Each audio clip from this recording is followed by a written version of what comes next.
Hello. So, prepare na ko. Ako sang marinate ning manok.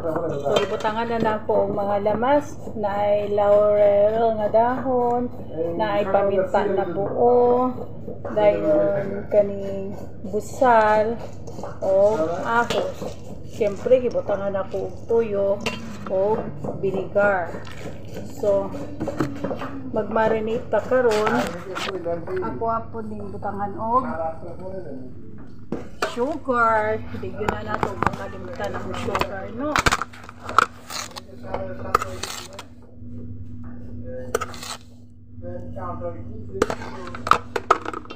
Sugar.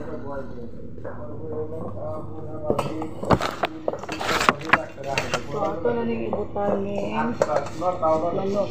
Tapos lang marinate.